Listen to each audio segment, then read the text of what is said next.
আজ থেকে ঠিক 2 সপ্তাহ আগে আমি যে টমেটো আর পেঁয়াজগুলো লাগিয়েছিলাম, আজকে ছাদে গিয়ে দেখি এই পেঁয়াজ থেকে প্রচুর পেঁয়াজকলি বেরিয়েছে। আমি 4টে পেঁয়াজ লাগিয়েছিলাম, তো তার থেকে অনেক পেঁয়াজকলি বেরিয়েছে।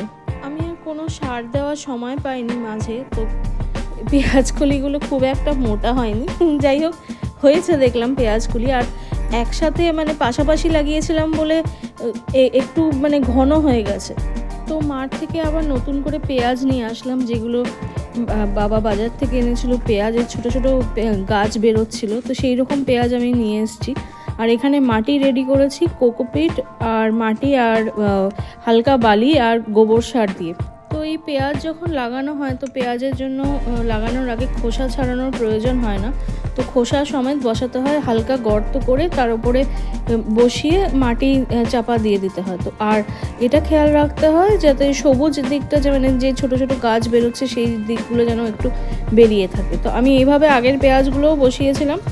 আজকে এই যে পেঁয়াজটা, এটাও ঠিক একইভাবে বসালাম। এই 9টা পেঁয়াজকে আজকে এইভাবেই বসিয়েছি।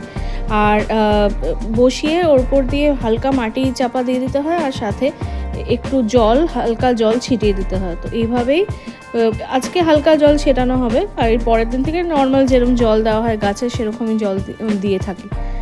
আগেরগুলো এইভাবেই করেছি, বেশ ভালোই পেঁয়াজগুলি হয়েছে। তো আজকেরটাও এইভাবে বসালাম। তো এই হচ্ছে গিয়ে ফাইনাল।